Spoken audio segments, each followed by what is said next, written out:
اعوذ باللہ من الشیطان الرجیم بسم اللہ الرحمن الرحیم الحمد للہ الذی ہدانا لہذا وما كنا لنہتدی لولا ان ہدانا اللہ لقد جاءت رسل ربنا بالحق والصلاة والسلام على أشرف الأنبياء والمرسلين وعلى النبي المكي المدني القرشي الهاشمي سيدنا ونبينا سيد أبي القاسم محمد وآله الطيبين الطاهرين المعصومين المظلومين الذين أذهب الله عنهم الرجس وطهرهم تطهيرا.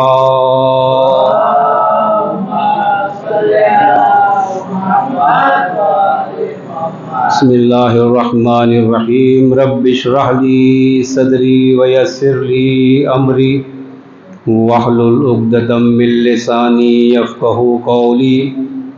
أما بعد فقد قال الله تعالى في القرآن الكريم بسم الله الرحمن الرحيم إن الذين آمنوا وعملوا الصالحات أولئك هم خير البرية. صلوات محمد وعليكم.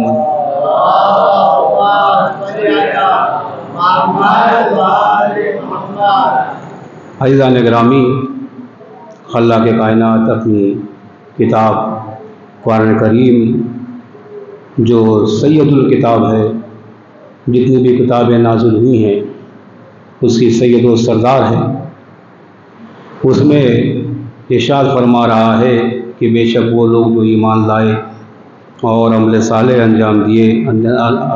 انجام دیا اولئک ہم خیر البریہ، وہ دنیا کی تمام مخلوقات سے برتر.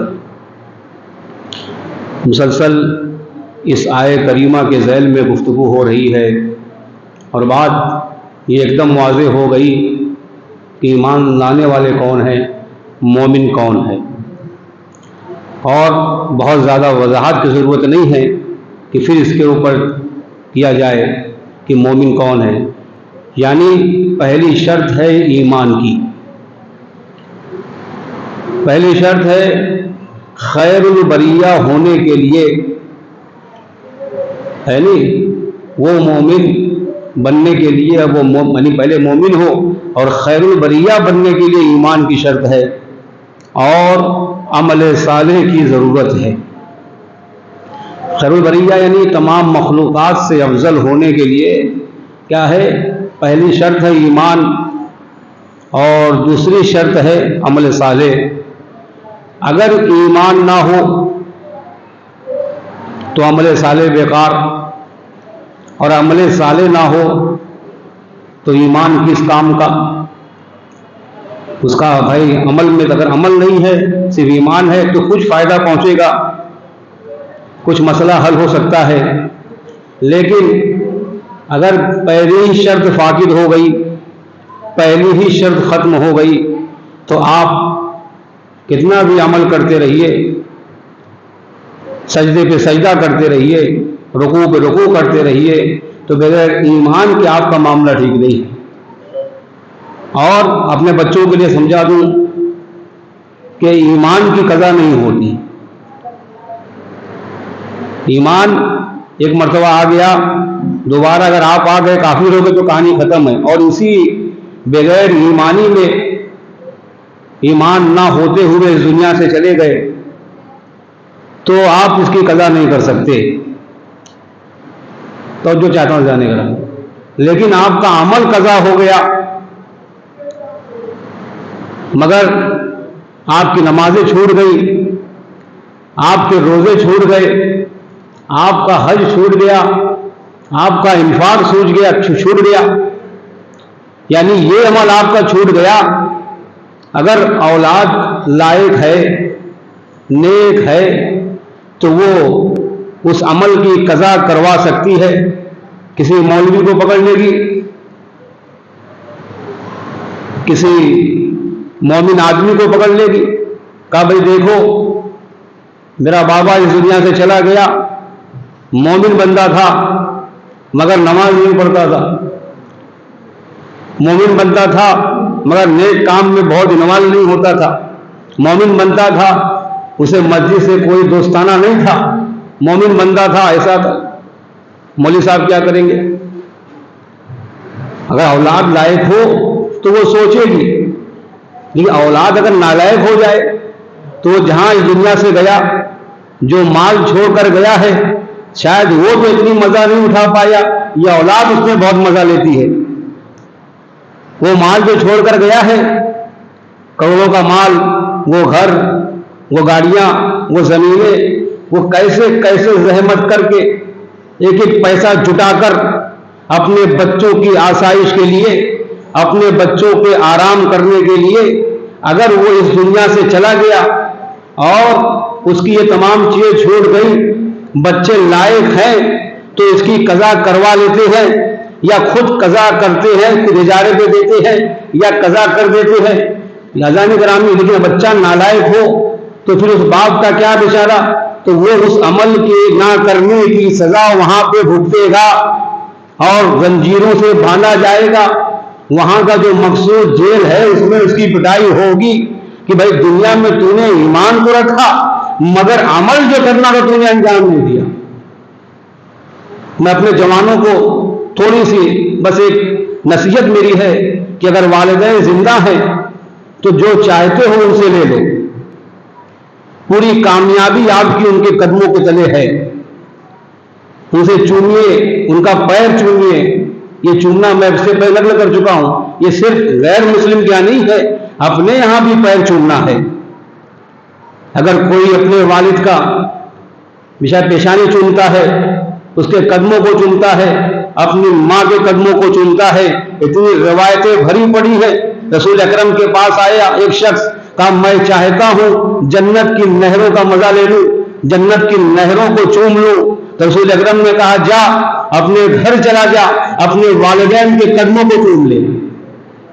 تو جو فرمایا آپ نے جانے گرامی، تو بہرحال یہ چومنے کی بات ہے. اب یہ انسان نہ کہے کہ چومنا بدعت ہے. جب والد کے قدم کو چوم سکتا ہے تو جس نے والد کے حقوق کو باقی رکھا ہے تو انہیں چومنے کون سی قباحت ہے؟ صلوات پڑھے محمد و آل محمد پر.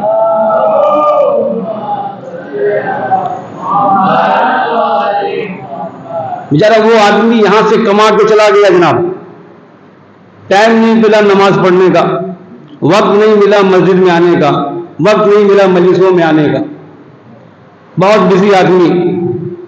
آ گئے مجتہدی کے بعد ایک شخص آئے، کچھ لوگ آئے، بچے آئے. آنے کے بعد کہا حضور ہم نے اپنے باپ کو خواب میں دیکھا ہے، اسے آتشی زنجیروں سے، آگ کی زنجیروں سے فرشتے کھینچ رہے ہیں اور وہ ہمیں آواز دے رہا ہے کہ مجھے اس عذاب سے بچاؤ. اے میرے بچوں میرے لیے کچھ خیریہ کر دو، مجھے اس عذاب سے بچاؤ. بہت ہی مشہور خطیب اپنے زمانے کے آیت اللہ مجتہدی، ان سے بڑا خطیب میرے خیال سے ابھی تک کوئی پیدا نہیں ہوا. ہیں خطیب بڑے ہیں لیکن عارف باعمل عالم ہر لحاظ سے وہ خطیب. کہا کہ کیا مسئلہ ہے؟ کہا کتنی سمپتی چھوڑی ہے؟ کہا حضور ہم لوگ تقریباً 11 بھائی بہن ہیں.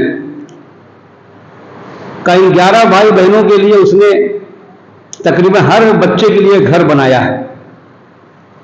کہا عمر کتنی تھی؟ کہا 60 سال عمر تھی، زیادہ عمر نہیں تھی. اور مسئلہ یہ ہے کہ اتنی بھاگ دوڑ تھی کہ یہ بیچارہ نماز کتنی پڑھی ہے؟ کہا کبھی کبھار نماز پڑھ لیا ورنہ نماز میں کوئی عمل نہیں ہے اس کے پاس. کہا روزہ وغیرہ؟ کہا وہ بھی کھاتا رہا رمضان میں، چونکہ اتنا بزی تھا تو بغیر کھائے تو معاملہ ہو نہیں سکتا تھا. تو کہا اچھا یہاں پہ کھا رہا وہاں مار کھائے گا، ہے بھائی جیسا کرو گے ویسا بھرو گے. تو بہرحال انہوں نے کہا ٹھیک ہے کہ دیکھو تم یہ کام کرو. وہ 60 سال کا انہوں نے اپنا حساب لگایا، کہا دیکھو اتنا پیسہ ہوتا ہے وہ لا کر دے دو، میں کسی مومن بندے سے کہوں گا، کچھ لوگوں سے کہوں گا تو وہ نماز قضا کر دیں گے، اس کی بھر دیں گے، اجارے پہ دے کے وہ نماز پڑھ لی جائے گی اور وہ وہاں سے چھٹکارا پا جائے گا. تو جب تخمینہ لگایا گیا، جب اندازہ لگایا گیا کہ بھائی 60 سال کی نماز، 60 سال کا روزہ اور جتنے واجبات حج وغیرہ واجب ہے اور نماز آیات جو بھی نمازیں ہیں بھائی سب تو واجب ہیں کا تخمینہ لگایا گیا تو اتنا پیسہ بن رہا تھا جتنا وہ کما کے اس دنیا سے گیا، یعنی پورے گھر بک جاتے تب جا کے اس کا معاملہ حل ہوتا۔ آئے تھے بڑے جوش میں کہ باپ کو چھڑانا ہے، باپ تو وہاں کی جیل میں بند ہو گیا ہے، یہاں کے جیل میں تو تھوڑا موڑا کام دے کے کام ہو جاتا ہے، وہاں تو حساب پکا ہے، وہاں پہ قاضی بھی وہی ہے جو گواہ ہے، ہر چیز کا جاننے والا وہی ہے۔ کہا اس کے بعد انہوں نے مشورہ کیا، کہا ہم ابھی آپ کو بتاتے ہیں، اگر اولاد نالائق ہو تو باپ کو تنہا چھوڑ دیتی ہے، وہ باپ جو اپنے خون پسینے کی کمائی سے اتنی زحمتیں اٹھاتا ہے اس کے دنیا کے جانے کے بعد اگر اولاد نالائق ہو تو اسے بھول جاتی ہے، اسے تنہا چھوڑ دیتی ہے۔ کہا یہ دو بھائی بہن آئے اور آپس میں گفتگو کر رہے تھے بھائی بہن، کہا تو بھائی کی تو ہمت نہیں ہوئی، آگے مشتری کے حوالے کس کو کیا؟ بہن کو بھیجا، کہا جا کے تم بتا دو کیا کرنا ہے۔ بہن آئی، کہا حضور والا آگا میں ایک جملہ کہنا چاہتی ہوں۔ کہا کیا بیٹا کیا کہنا، کیا سوچا آپ نے اپنے والد کے لیے؟ کہا کہ آپ یہ بتائیے کہ ایک آدمی جلے یا 11 آدمی جلے؟ تو جو فرمایا آپ نے جملہ سن رہے ہیں، اگر ایسی اولاد چھوڑ کر گئے تو پھر مایوس ہو جانا چاہیے۔ صلوات پڑھے محمد و آل محمد پر۔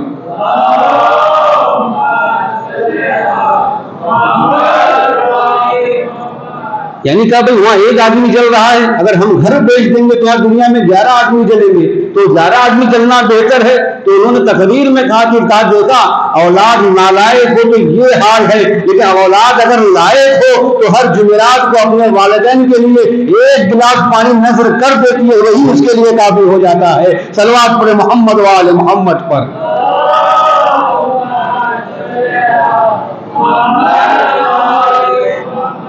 تو خلاصہ کلام یہ ہوا کہ بھائی اگر کوئی عمل چھوٹ گیا ہے، نماز چھوٹ گئی ہے، زکوٰۃ چھوٹ گئی ہے اور دوسرے اعمال چھوٹ گئے ہیں تو وہ قضا ہو سکتے ہیں، لیکن کوئی بندہ اگر بغیر ایمان کے یہاں سے چلا گیا تو آپ بتائیے اس کا کیسے معاملہ حل ہوگا؟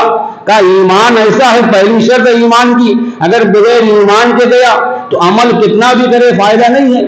علماء بیان کرتے ہیں، خدا غری کے رحمت کرے، مولانا عبداللہ اطہر صاحب کو بڑی اچھی مثال دی، کہا جہاں پہ ایسا معاملہ ہو رہا تھا کہ مومن آیا مولوی صاحب کے پاس، میں اپنے جملوں میں کہہ رہا ہوں، کہا آیا، آنے کے بعد کہا کہ جو ہے کہا مولوی صاحب میرے والد کی نمازیں قضا ہیں، میرے والد کے روزے قضا ہیں، ان کے حج وغیرہ انجام نہیں دیے ہیں، آپ کیا کہتے ہیں؟ تو انہوں نے کہا ٹھیک ہے بھائی اتنے پیسے لے کر آؤ، یہ تمہاری نماز باپ کی قضا جو ادا ہو جائیں گی، وہ جو روزے چھوٹے ہیں وہ ادا ہو جائیں گے۔ تو جو چاہتا ہوں کہ عمل کی قضا ہو سکتی ہے مگر ایمان کی قضا نہیں ہوتی، ایمان کی بھرپائی نہیں ہوتی۔ کہا کیا مسئلہ ہے؟ کہا لے کر آؤ۔ کہا ساتھ میں اپنے چھوٹے بھائی بھی ایک ساتھ میں تھے، داڑھی بڑی تھی، کہا دیکھتے شیعہ لوگ یہاں کیسے بیچا جاتا ہے، کیسے خریدا جاتا ہے۔ کہا آگے ساتھ میں تھے مولوی صاحب بھی تھے، وہ ایک بندہ مومن شیعہ اپنا وہ مولوی صاحب سے بات کر رہا ہے کہ باپ کی قضا ہے، ایسا ہے ویسا ہے، یہ ہے یہ معاملہ ہے۔ کہا کوئی مسئلہ نہیں ہے، تم مال دنیا لے کر آؤ، ہم اس کی نمازوں کو قضا کرا دیں، اس کی نمازوں کو ادا کرا دیں گے جو اس سے چھوٹ گئی ہیں، جو اس کے عمل چھوٹ گئے ہیں ہم اسے ادا کر دیں گے۔ تو وہ پیسہ لے کر آیا، مولوی صاحب کے حوالے کیا۔ اب مولوی صاحب دوسرے بھی دیکھ رہے تھے، چھوٹے بھائی ہمارے، کہا یہ تو بڑا اچھا معاملہ ہو رہا ہے۔ کہا حضور میری بھی ایک ریکویسٹ آپ سے ہے۔ کہا میری بھی ریکویسٹ یہ ہے، کہا میرا باپ بھی وہاں بہت پریشان ہے۔ بھائی میرا ڈیڈی، میرے پاپا بھی وہاں بہت پریشان ہے۔ کہا میں بھی چاہتا ہوں کہ معاملہ اس کا بھی حل ہو جائے، آپ کو جتنا پیسہ چاہیے میں آپ کو لا کر دوں گا، آپ میرے باپ کا معاملہ حل کر دیجئے۔ کہا کیا مسئلہ ہے؟ کہا تمہارے باپ کی بھی نماز قضا ہوئی ہے؟ کہا نہیں ماشاءاللہ وہ صبح کی نماز ان کی کبھی قضا نہیں ہوئی، کبھی ظہرین چھوٹی نہیں، ارے تہجد تک نہیں چھوٹا۔ کہا پھر؟ کہا دوسری نمازیں؟ کا وہ جتنی بھی نمازیں ہیں کبھی قضا نہیں ہوئی، کا روزہ مکمل رہا، باقاعدہ 30 دن روزہ رکھتے تھے اور مستحبات روزے بھی رکھتے تھے، کا حج تو بہت بار کر لیا، عمرہ بھی بہت بار کر لیا، تو کا مسئلہ کیا ہے؟ تو سب ادا ہے، تو تم میرے پیچھے کیوں پڑے ہو؟ کیوں ریکویسٹ کر رہے ہو کہ میرے باپ کی بھی خلاصی ہو جائے، وہ بھی وہاں سے چھوٹ جائے؟ کا مسئلہ یہ ہے کہ جب میرا باپ مرا تو وہ ولایت حیدر پر نہیں مرا، میں چاہتا ہوں یہ پیسے لے لو اور اس کا معاملہ ہو جائے۔ مولوی صاحب نے وہ پیسہ پھینکا، کہا دیکھو اعمال قضا ہو سکتے ہیں مگر ایمان کی قضا نہیں ہوتی۔ صلوات پر محمد و آل محمد پر۔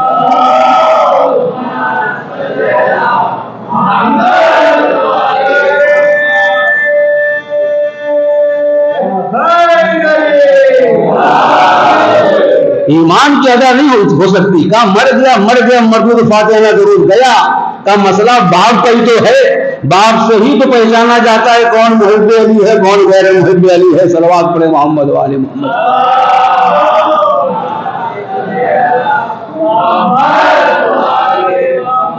فریضان گرامی، تو شرط آمنو و عاملو صالحات، اور ایمان محکم ہونا چاہیے۔ بھائی ایمان معمولی، علی کو ماننا آسان نہیں ہے، علی کی محبت میں زبان کٹانی پڑتی ہے، علی کی محبت میں فاقہ کشی کرنا پڑتی ہے، علی کی محبت میں بیٹے کو ذبح ہوتے ہوئے دیکھنا پڑتا ہے۔ یہ تو تمہارا گاڈ گفٹ ہے کہ والدین نے کیسے کیسے بچا کے آپ کے حوالے کر دیا، آج آپ فری فنڈ میں محبت علی میں استعمال کر رہے ہیں۔ صلوات پڑھے محمد و آل محمد پر۔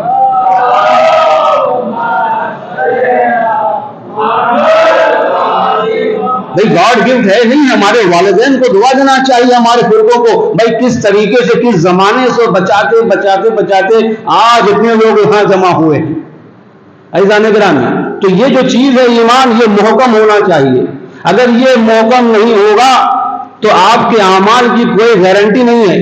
آپ کتنے سجدے پہ سجدہ کرتے رہیے، نمازیں پڑھتے رہیے، روزے رکھتے رہیے، نیک کام کرتے رہیے، سوشل ورکر بن جائیے، پوری دنیا کو کھلاتے پلاتے رہیے، تھوڑا موڑا تو اس کا بدلہ مل جائے گا، لیکن جو حقیقی بدلہ ہے وہ نہیں ملے گا، ذرہ برابر قابل و قبول نہیں ہوگا۔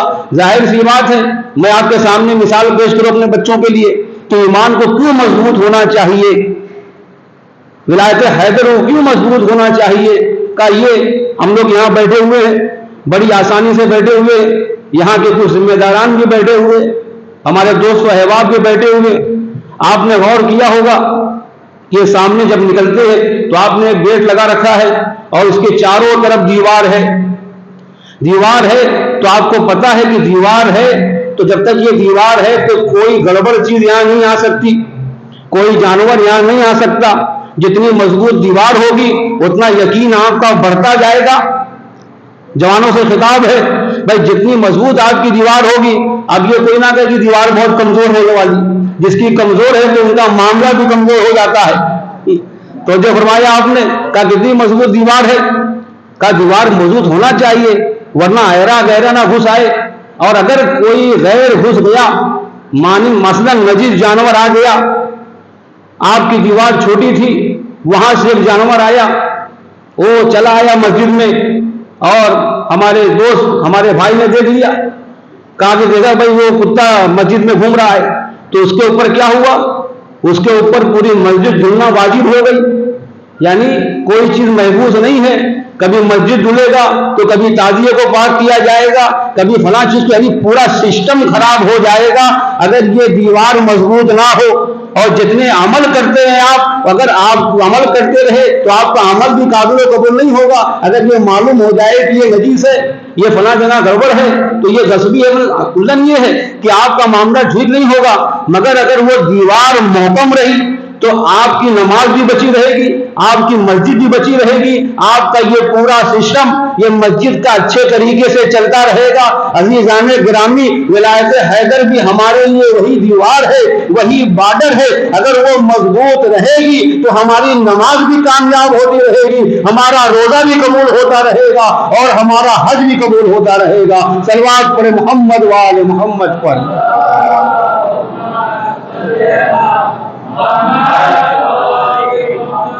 تو جو فرمایا آپ نے بھائی جتنا مضبوط آپ کا یہ بارڈر جو استقبال گھر کا ہے وہ مضبوط ہوگا اتنی آسانی سے یہ اندر کی چیزیں محفوظ رہیں گی. لیکن آپ کے پاس جب بارڈر ہی نہیں ہے تو آپ کی چیزیں محفوظ نہیں رہ سکتی. اجان گرامی صلوات پڑھیں محمد و آل محمد پر.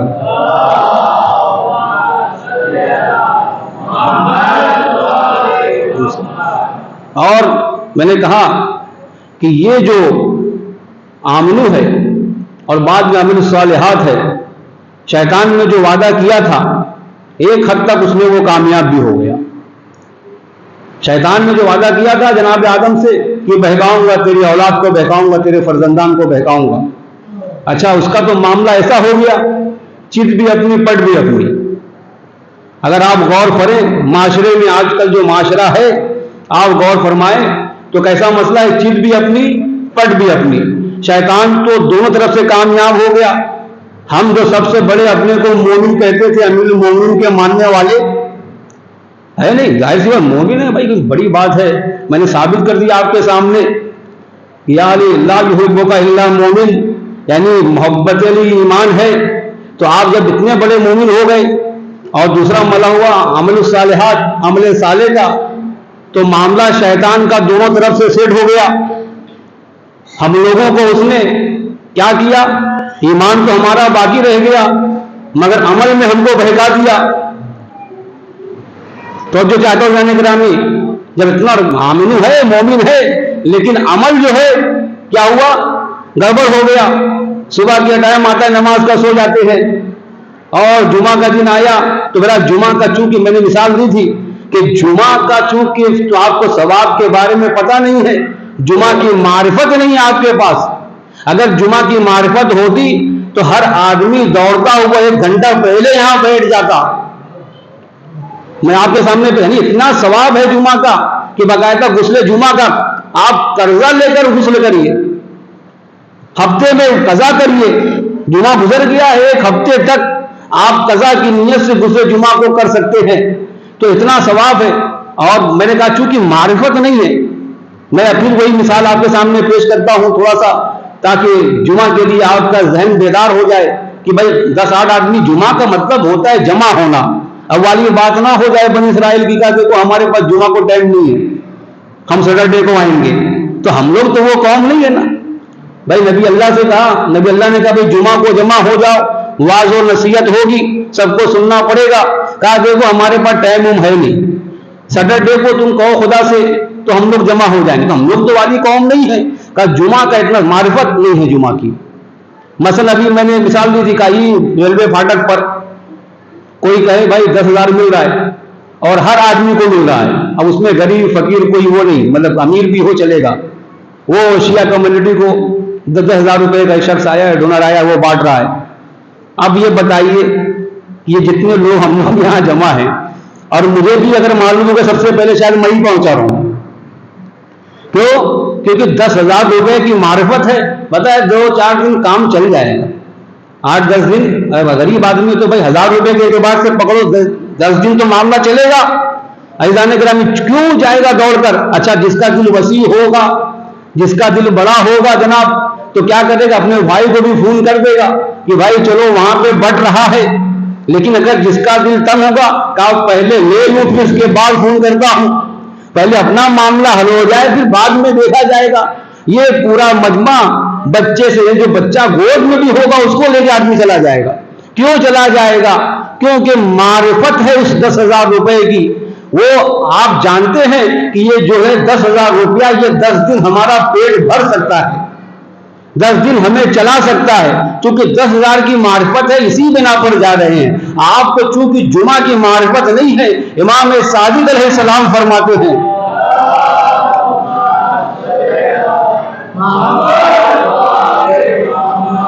آپ کے سامنے بھی نہ کہوں کہ بھائی بات پرانی نہ ہو جائے. کہا کہ امام فرماتے ہیں، کہا کہ چونکہ معرفت نہیں ہے، کہا جو غریب آدمی ہے جو حج پہ نہیں جا سکتا اس کے لیے کیا ہے، وہ جمعہ پڑھ لے تو اس کو حج کا ثواب مل جائے گا. اور پھر اس کے بعد امام فرماتے ہیں کہ عمرہ کا ثواب جو ہے، یعنی بہت ساری روایتیں ہیں کہ جمعہ پڑھنے حج کے برابر ثواب ہے بہت سارے معصومین سے. یہ روایتیں موجود ہیں. اگر کوئی ایک جمعہ پڑھتا ہے تو اس کو حج کے برابر ثواب ملتا ہے. امام نے بتایا عمرے کا ثواب کیا ہے تاکہ آپ کو معرفت ملے. اور چونکہ وہ مثال بھی ایسی دے رہے ہیں امام, دنیاوی مثال, ورنہ تو عام طور سے تو اس کی مثال ہی نہیں ہے جو آپ عمل انجام دیتے, وہ قابل مثال نہیں ہے. لیکن چونکہ ذہن انسانی کو بتانا ہے کہ جس سے تمہارا لگاؤ ہے ہم اسی کے بارے میں بتا کر اس سے اچھا آپ کو وہاں دیں گے.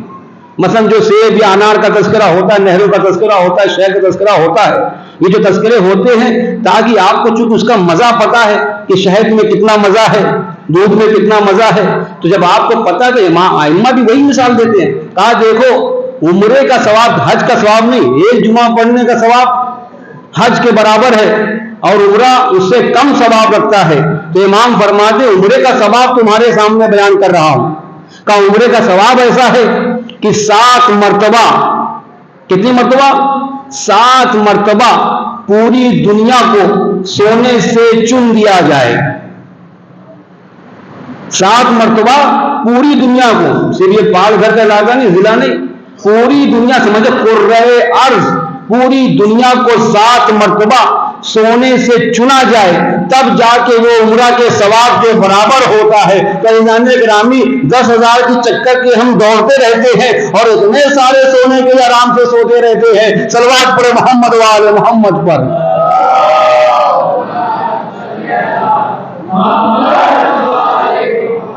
تو اتنے سارے سونے کے لیے ہم سونا ہم کو بہت ہی اچھا لگتا ہے. تو شیطان تو کامیاب ہو گیا.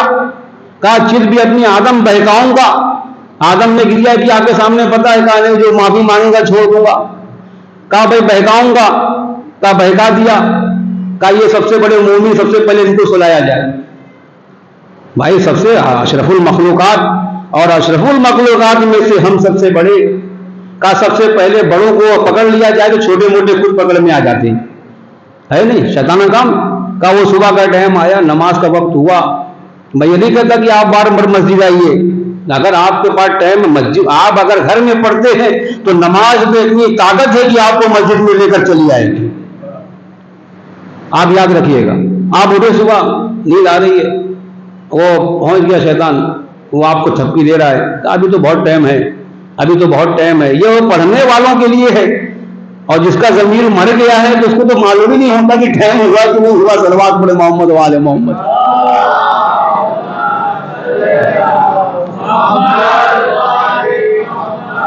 تو بہرحال بہکا دیا. اور دوسری ایک کام ہے اس میں بہکا دیا. کچھ کام کرتے ہیں بڑا اچھا لگتا ہے, واقعی بعض اعمال سید الاعمال ہے, میں نے آپ کے سامنے روایت پیش کی. یہ سب ہے تو ہم بچے ہوئے ہیں, ورنہ ہماری تو بھائی پکڑ زیادہ ہے. بڑے آدمی کی ذمہ داری ہے تو اس کے اوپر جو ہے عذاب بھی زیادہ ہوتا ہے. اگر بڑا کوئی غلطی کرتا ہے, یہاں پہ سب لوگ ہیں, میں آپ لوگ کے ساتھ میں ہوں, آپ کوئی غلطی کریں گے تو لوگ کہیں گے یہاں پہ فلاں آدمی ایسا کر دیا, کسی کا مال غائب کر دیا, کسی کا وہ کر دیا, پیسہ لے لیا, ایسا کر دیا, ویسا کر دیا. اور میں نے کسی کا 10,000 مار دیا تو پوری دنیا چلا کے کہے کہ ارے مولوی صاحب آپ سے بعید تھا. کم سے کم مسجد کا پیسہ تو آپ سوچتے, یہ اللہ کا پیسہ آپ نے اپنے لیے خرچہ کر دیا. کیوں ایسا دنیا کہتی ہے؟ چونکہ ہمیں بڑا سمجھتی ہے. تو جو چاہتا ہے جانے گرامی کیوں کہتی ہے؟ کیونکہ ہمیں بڑا سمجھتی ہے. جب بڑے ہوتے ہو تو پکڑ بھی آپ کی زیادہ ہوگی. تو آپ جب اتنے بڑے مومن ہو گئے تو شیطان نے تو کام کر دیا, آپ کو سلا دیا. کہیں نیک کام کر وہاں سو گئے, کہیں پہنچنا تھا وہاں نہیں پہنچے, کوئی مر گیا شریک نہیں ہوئے, کا کوئی نہ کوئی بہانہ بنا کے نکل گئے. ہمارا کام تو اس نے سے تمام کر دیا. اور جو ہمارے چھوٹ بھائیے تھے, کہا بھائی تم خالی سجدہ کرتے رہو, خوب رکوع کرتے رہو, خوب ٹکر پہ ٹکر مارتے رہو, مگر دیکھو کہ ان کے دلوں میں علی کی محبت ڈالنے میں نہیں دوں گا, ہے نہیں. ان کا عمل بہت زیادہ ہے, اپنے سے زیادہ مسجدیں بھری رہتی ہیں, مگر کیا فائدہ, جو پہلی شرط تھی وہ غائب ہے. بھائی پہلا والا اگر ہے تو دوسرا تو حل ہو سکتا ہے, مگر اگر پہلا نہ ہو تو دوسرا کیسے حل ہوگا. صلوات پڑھے محمد وآل محمد پر.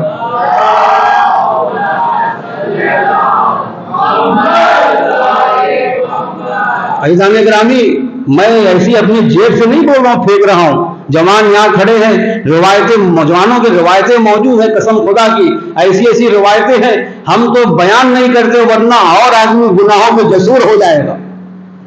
کہا بھائی جب اتنا معاملہ ہے تو پھر کیا نماز پڑھنے کی ضرورت ہے؟ اب یہ سوچئے، اگر کوئی اتنا سوچتا ہے تو اب سوچئے آپ علی سے محبت کرتے ہیں، آپ امام سے محبت کرتے ہیں، آدمی اپنے محبوب کا تابع ہوتا ہے، اپنے معشوق کا تابع ہوتا ہے، جو وہ کرتا ہے آپ ویسا ہی کرنا چاہتے ہیں، یہاں تک کہ کپڑا بھی اسی رنگ کا پہننا چاہتے ہیں۔ تو آپ کا مولا نماز پڑھتا تھا، آپ کا مولا بہت بڑا بہادر و سورما تھا، لیکن رات میں 1000 رکعت نماز بھی پڑھتا تھا، ہے نہیں؟ جب اتنی ساری چیزیں ہیں، بہادر تھے، سورما تھے، لیکن ساتھ میں وہ ایک طرف یہ بھی جذبہ تھا کہ محراب عبادت میں ایسے کھڑے ہوتے تھے کہ جیسے کوئی بس اتنا بیچارے خوف تھا، تھر تھر کانپتے تھے خدا کے سامنے، جبکہ علی میدان جنگ میں ذرہ برابر ان کے قدم نہیں ہلتے تھے۔ تو جو فرمایا، آپ نے صلوات پڑھے محمد والے محمد پر۔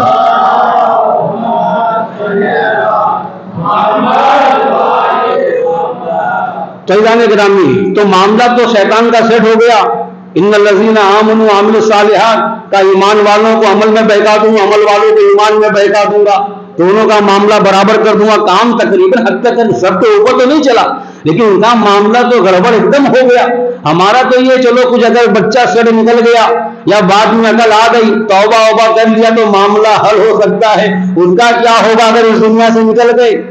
اللہ نے گرامی، مولا کائنات سے روایت ہے، لو ان عبدا عبد اللہ، آپ کے سامنے نقل کر رہا ہوں کہ بغیر حب علی کے، بغیر ولایت حیدر کے کوئی عمل آپ کا قابل و قبول نہیں ہے۔ چاہے کتنا سر پٹکتے رہیے، چاہے کتنا ہنگامہ کرتے رہیے، گلا پھاڑ پھاڑ کر اذان دیتے رہیے، آپ چلا چلا کر تلاوتیں کرتے رہیے، لیکن اگر علی کی محبت شریک نہیں ہے تو آپ کا عمل بے فائدہ ہے۔ امام فرماتے ہیں، قال رسول اللہ لو ان عبدا عبد اللہ مثل ما قام نوح فی قومہ، روایت ہے کہ اگر کوئی بندہ عبد اللہ اپنے اللہ کی عبادت کرے، مثل ما قام نوح فی قومہ، جس طریقے سے نوح عبادت کرتے تھے اپنی قوم میں، جس طریقے سے نوح اب یعنی موجود تھے اپنی قوم میں، کتنی سال تبلیغ کیا ہے؟ 950 برس تک تبلیغ کیا۔ جناب نوح کی تبلیغ کتنی ہے؟ 950 برس، عمر اور زیادہ ہے۔ کبھی اس میں جوان گڑبڑ نہ ہو کہ بھائی 950 سال عمر تھی، نہیں، 950 برس تو خالی تبلیغ تھی۔ اتنی تبلیغ کرنے کے بعد بتاؤں گا بعد میں کسی 80 آدمی سے ڈھونڈے، یہاں تو بہرحال الحمدللہ۔ تو کیا مثل ما قام نوح فی قومہ کا وہ نوح کی طرح جو عمر ہے اتنی تبلیغ کرے، اس کی طرح کھڑا ہو، اور اس کے بعد کہا وَكَانَ لَهُ مِثْلُ أُحُدٍ ذَهَبًا، اور اس کے لیے احد کے برابر اس کے پاس کیا ہو؟ سونا ہو، یعنی احد کے پہاڑی کے برابر اس کے پاس سونا موجود ہو۔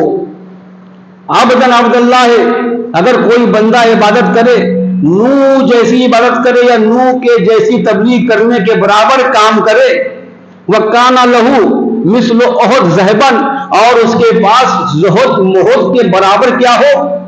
سونا ہو، یعنی وہ سونے کے پہاڑ کے برابر اس کے پاس سونا ہو، اور فَأَنفَقَهُ فِي سَبِيلِ اللَّهِ، اور اس کو وہ پورے سونے کو اللہ کے راستے میں کیا کرے؟ خرچ کر دے، فی سبیل اللہ، یعنی کتنا بڑا کام، نوح کے برابر عمر کرے، نوح کے برابر تبلیغ کا عبادت کا معاملہ ہو، اور کوہ احد کے برابر اس کے پاس سونا ہو، اور یہ پورا سونا اللہ کی راہ میں کیا کرے؟ خرچ کر دے۔ اور اس کے بعد جو جملہ ہے کہ اگر یہ کام فی سبیل اللہ، اللہ کے راہ میں خرچ کر دے، وَمُدَّ فِي عُمْرِهِ، اور اس کی عمر اتنی طولانی ہو جائے، حَتَّى يَحُجَّ أَلْفَ عَامٍ عَلَى قَدْمَيْهِ، کہ یہاں تک کہ وہ 1000 حج کرے، خدا اس کی عمر میں اتنی برکت دے دے۔ تو جو چاہتا ہوں، جوانوں سے خطاب ہے، عزیزان گرامی، محبان حیدر و ذکرہ معاذان حیدر سے خطاب ہے کہ آپ دیکھیے علی کی محبت کتنی قیمتی ہے۔ وہ تمہاری ماں نے تمہاری گھٹیوں میں جو پلائی ہے، قسم خدا کی ان کے پیر چومنا چاہیے کہ انہوں نے بچا کے رکھا، ان کی پاکیزگی کی علامت ہے جو ہم آج جمع ہوئے ہیں۔ کیا کہا حتی یحج الف عام من علی قدمہ ہے، یہاں تک کہ اس کی عمر اتنی لمبی ہو جائے اور وہ 1000 حج کرے، پاک پیادہ حج کرے، گھوڑے کے ساتھ نہیں، ہوائی جہاز کے ساتھ نہیں، پیدل جا کر 1000 حج کرے۔ تو جو چاہتا ہوں 1000 حج کرے تو اس کے بعد کیا ہوگا؟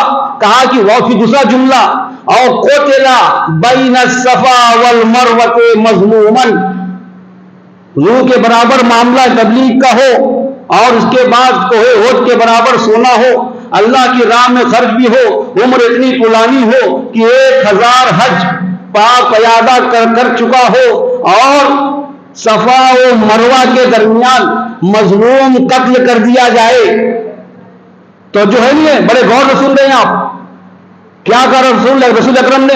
کہا کہ اے علی، اگر کوئی ایسا ہے بندہ جو اس طریقے سے عبادت کرتا ہے اور اس کے پاس سونے جیسے پہاڑ ہے، احد کے پہاڑ کے برابر سونا ہے، اللہ کی راہ میں اسے خرچ بھی کرتا ہے، اللہ کی راہ میں اسے خرچ بھی کرتا ہے اور خدا اس کی عمر کو اگر بڑھا دے 1000 سال اور وہ پاک پیادہ حج کرے اور صفا و مروہ کے درمیان جو حج پہ گئے ہوں جانتے ہیں کتنا قیمتی مقام ہے، وہ صفا و مروہ کے درمیان مظلوم قتل کر دیا جائے، کیا کہا؟ مظلوم قتل کر دیا جائے، اس کے بعد کہتے ثم لم یوالی کا یا علی، اے علی اگر وہ تجھ سے محبت نہیں کر سکتا، اگر تجھ سے محبت نہیں کرتا ہے، لم یشم رائحۃ الجنہ ولم یدخلها، اے علی اتنا سارا کام کرنے کے بعد اگر وہ تیرا موالی نہیں ہے، اگر وہ تیرا محب نہیں ہے تو وہ جنت کی خوشبو کو نہیں سونگ سکتا اور نہ ہی خرچ کرنا داخل ہو سکتا ہے۔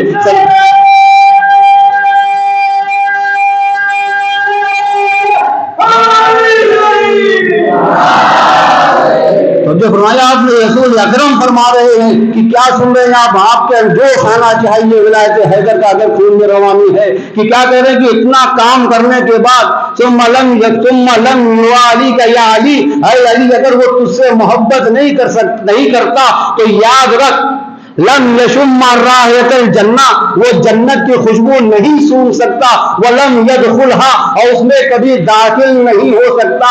عزیزان گرامی آپ کے سامنے دوسری روایت پیش کرتا ہوں، جنت کی خوشبو ہے کیا؟ رسول اکرم فرماتے ہیں اگر کوئی مجھ پر صلوات پڑھتا ہے اور ادھوری صلوات پڑھتا ہے وہ بھی جنت کی خوشبو نہیں سونگ سکتا، یعنی دونوں طرف معاملہ ہے کہ جب تک آل علی اور علی کی محبت نہ ہو تو جنت کی خوشبو سونگ نہیں سکتا۔ کہا کتنے فاصلے سے جنت کی خوشبو آتی ہے؟ کہا 500 سال کی دوری سے جنت کی خوشبو سونگنے والے کو آ جاتی ہے، مگر علی سے محبت نہ ہو تو وہ اس سے بھی مایوس ہو جاتا ہے۔ صلوات پڑھے محمد و آل محمد پر۔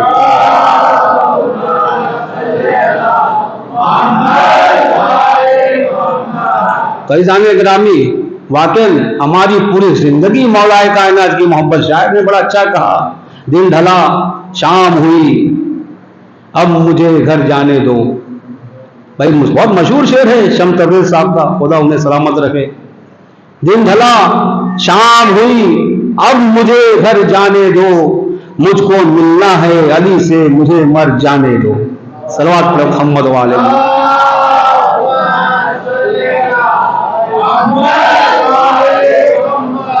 ہماری زندگی کیا ہے؟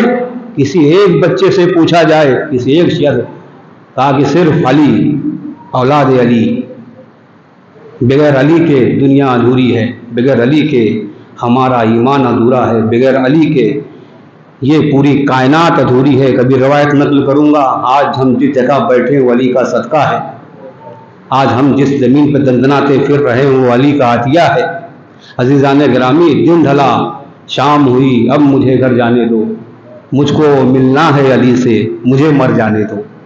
ہاں عزیزان گرامی یہ ہمارا آقا ہے جو ہر پورے جہان کا مالک ہے، چاہے وہ عالم زر ہو، چاہے عالم دنیا ہو، عالم برزخ ہو، عالم قیامت ہو، وہ ہمیں تنہا چھوڑنے والا نہیں ہے، چونکہ ہم اس سے محبت کرنے والے ہیں۔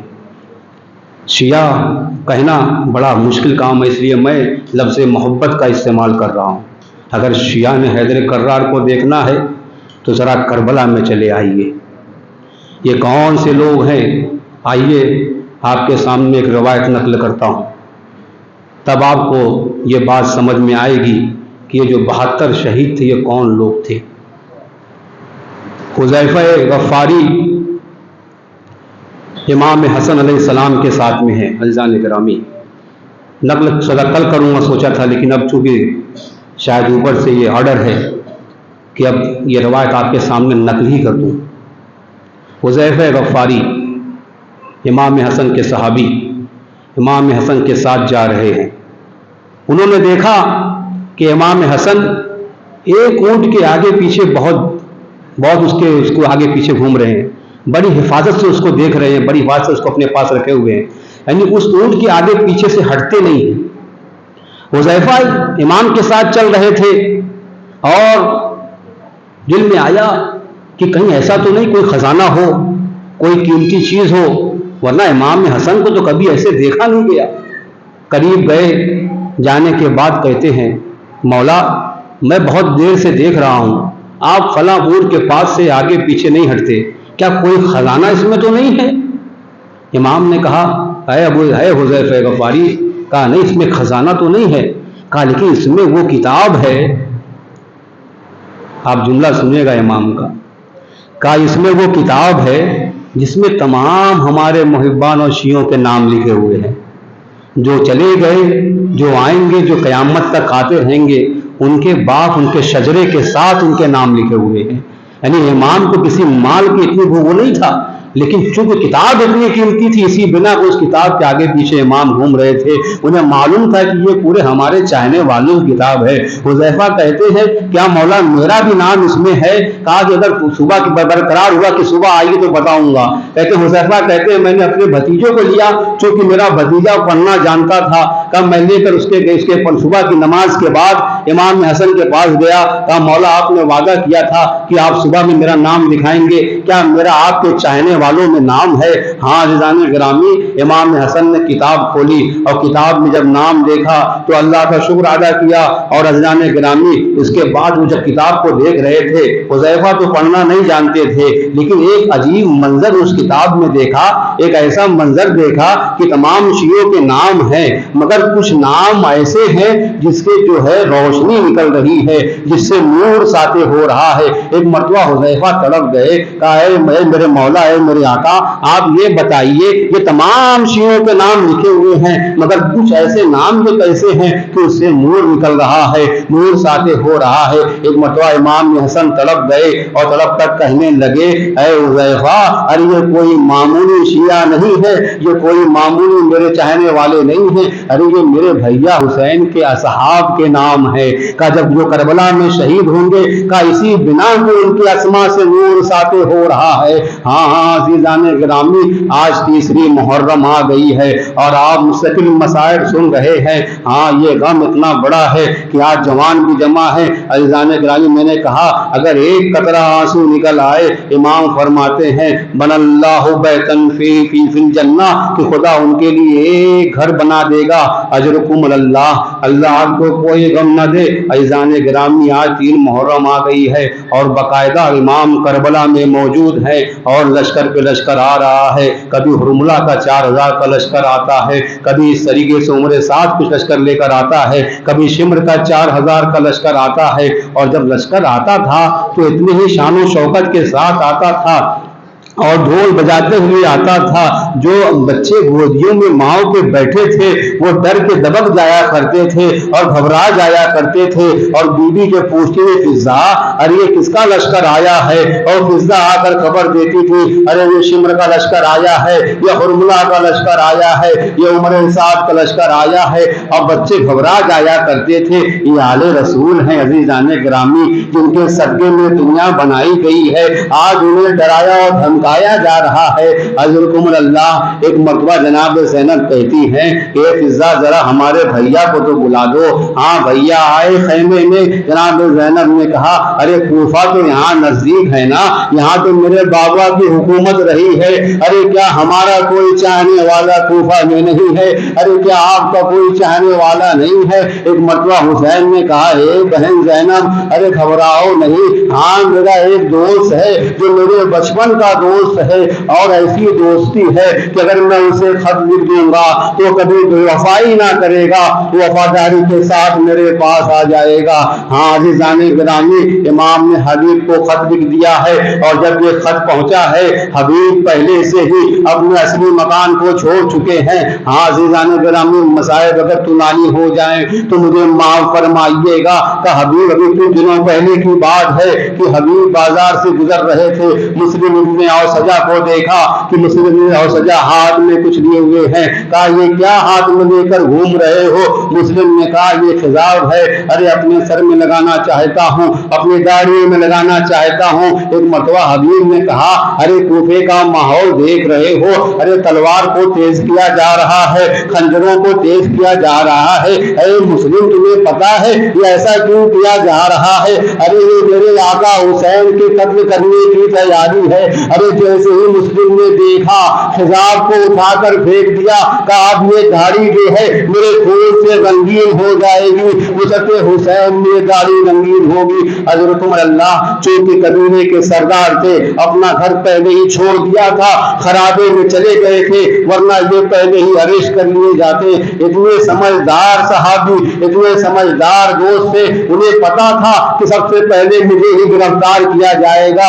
اپنی بیوی کو لیا اور اپنے غلام کو لیا، عزیزان گرامی خرابے میں چلے گئے جہاں کوئی یہ معلوم نہ کر سکے کہ حبیب یہاں چھپے ہوئے ہیں۔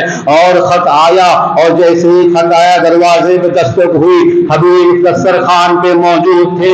آنے والے نے آواز دی انا برید الحسین، ارے میں حسین کا قاصد ہوں۔ ارے دوڑتے ہوئے آئے، دروازہ کھولا، اپنے آقا کے خط کو دیکھا۔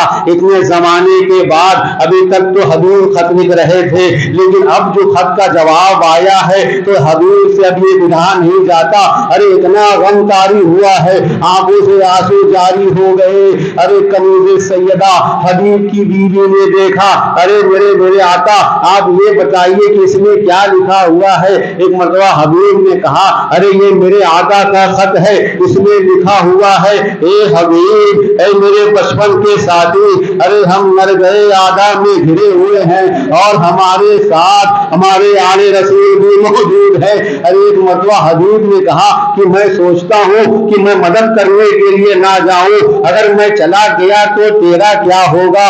ہاں عزیزان گرامی، کنیز سیدہ کے حوصلے کو داد دینا چاہیے۔ ہمارے گھر کی عورتیں اتنی بہادر ہیں، ہمارے گھر کی عورتیں اتنی باحوصلہ ہیں کہ جیسے حبیب نے کہا اگر میں چلا گیا اس کا نتیجہ تجھے معلوم ہے، مجھے مار دیا جائے گا، میرے بچے یتیم ہو جائیں گے اور تیرے ساتھ کیا ہوگا یہ بھی تو خوب جانتی ہے۔ کہا اس نے کہا ہاں میں خوب جانتی ہوں، ہمارے گھر کو گرا دیا جائے گا، ہماری زمینوں کو چھین لیا جائے گا، لیکن اے حبیب اگر تم نہیں جاتے تو میں تمہارے بدلے میں اپنے آقا کی مدد کرنے کے لیے جاؤں گی۔ آپ یہ حوصلہ دیکھیے، یہ ہمارے گھر کی خواتین ہیں کتنی باحوصلہ ہے۔ کہا اے حبیب اگر تم نہیں جانا چاہتے تو یہ کنیز سیدہ اپنے آقا کی مدد کرنے کے لیے ارے یہ کرب و بلا چلی جائے گی۔ حبیب نے کہا اے کنیز سیدہ ارے میں تو تیرا امتحان لے رہا تھا،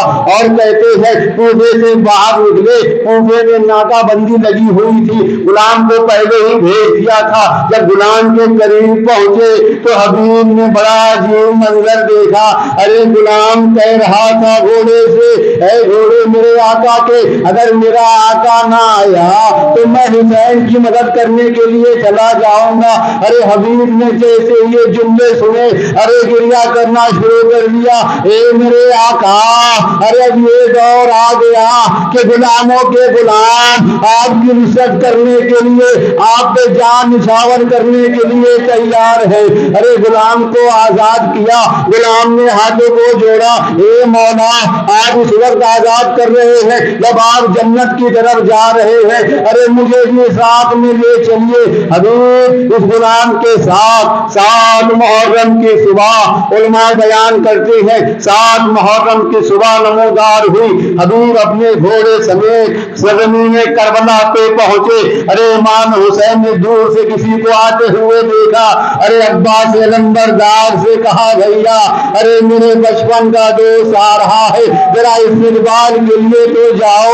ارے حبیب جانب جیسے ہی قریب پہنچے اور آتے ہوئے شہزادوں کو دیکھا، ارے اپنے کو گھوڑے سے زمین پہ گرا لیا اور باقاعدہ مولا کے قدموں میں گر گئے۔ ارے مولا، ارے غلاموں کا استقبال کیسا، ارے میں تو آپ کا بچپنے سے غلام ہوں، آپ جہاں جہاں چلتے تھے میں آپ کے قدموں کی خاک اٹھا کر اپنے سروں پہ ڈالتا تھا، آج میرے استقبال کے لیے آئے ہیں۔ اور یہ خبر عزیزان گرامی، ارباب ازاں، یہ غمناک موقع، یہ خبر جیسے ہی فضا کو پہنچی کہ حبیب آ گئے ہیں، فضا نے جا کر ثانیہ زہرا سے کہا، اے ثانیہ زہرا، ارے جسے حسین نے بلایا تھا، ارے وہ بچپن کا ساتھی حبیب آ گیا ہے۔ ارے جناب ثانیہ زہرا کے دل میں خوشی ہوئی کہ اے فضا، ارے جا کر ہمارا سلام کہہ دو حبیب کو۔ کہ جیسے ہی فضا آئی، آنے کے بعد کہا، اے حبیب، ثانیہ زہرا تمہیں سلام کہتی ہے۔ ارے حبیب طرف گئے، امامے کو اٹھا کر دیکھا اور فرمایا، ارے یہ کیسا دور آ گیا رسول پر، اب جو ہے شہزادیاں ارے غلاموں کو سلام بھجوا رہی ہے۔ حضرت اللہ، عزیزان گرامی، عاشور کا روز آیا، مارکہ کارزار گرم ہوا اور حبیب ابن مظاہر نے 62 وفاظت فوجیوں کو واسب جہنم کیا، 62 یزیدیوں کو واسب جہنم کیا اور آخر میں آواز دی، السلام علیکہ یا ابا عبداللہ، اے میرے آقا مدد کے لیے آئیے۔ اے عزیزو، ارے بچپن کا دوست مار ڈالا گیا، حسین دوڑتے ہوئے آئے، حبیب کو اپنے سر پہ دانوں پہ رکھا، اے حبیب، ارے دنیا سے جا رہے ہو، ارے میرے نانا سے میرا حال بتا دینا۔ ہاں عزیزان گرامی، بس آخری جملے، ارے کربلا ختم ہو گئی اور اس طریقے سے کہا باقاعدہ شہداء کے سروں کو نوکے نیزے پہ لگایا گیا۔ ایک ظالم نے جس نے حبیب کا بھی سر کاٹ کر نوکے نیزہ پہ بلند کر دیا، اب یہ سر لے کر یہ پورے سرہائے شہداء ارے کوفے میں گشت کر رہے تھے۔ حضرت اللہ، عزیزان گرامی، کسی کے ساتھ ایسا حادثہ پیش نہ آئے کہ جیسا حادثہ کربلا والوں کے ساتھ پیش آیا ہے۔ ارے یہ 72 سر کہتے ہیں نیزے پہ لے کر کوفے کے بازار سے گزارے جانے لگے۔ ارے حبیب کا ایک بچہ جس کا نام قاسم تھا، آپ تو جو فرمائیے گا، ارے کسی کا باپ مار ڈالا جائے اور اس کا وارث زندہ ہو تو زندہ کیسے رہے کہ باپ اس دنیا سے چلا گیا ہو؟ علماء بیان کرتے ہیں، کہا کہ سروں کو جب گھمایا جا رہا تھا، اے جوانوں ذرا تم جوان ہو، اگر تمہارے باپ کے ساتھ اگر کوئی گستاخی ہو جائے تو تم مارنے مرنے پر آمادہ ہو جاتے ہو۔ ارے ذرا کربلا والوں کو دیکھو کا سر کو گھمایا جا رہا ہے۔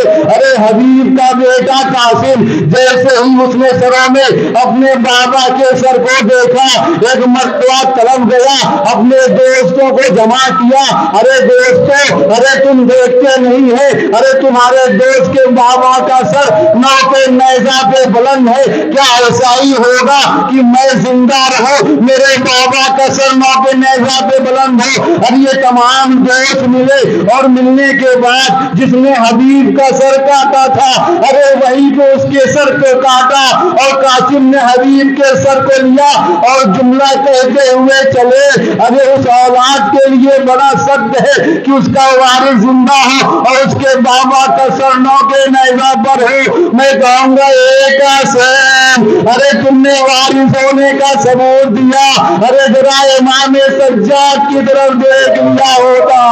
ارے جوان بیٹا ہے، ہاتھوں میں ہتھکڑیاں، ارے سید سجاد کتنی حسرت بھری نگاہوں سے اپنے بابا کے سر کو دیکھ رہے ہوں گے۔ اے میرے بابا، ارے قاسم کے ہاتھ کھلے تھے، اس نے اپنا تو بدلہ لے لیا۔ اے میرے بابا، یہ جوان بیٹا مجبور ہے، ارے ہاتھوں میں ہتھکڑیاں، پیروں میں بیڑیاں، گلے میں کارداز دو، اے میرے بابا سید سجاد کو معاف کرے۔ وَسَيَعْلَمُ الَّذِينَ ظَلَمُوا أَيَّ مُنقَلِبٍ يَنقَلِبُونَ عَلَىٰ لَعْنَةِ اللَّهِ الْقَوْمِ الظَّالِمِينَ۔ ماتم حسین۔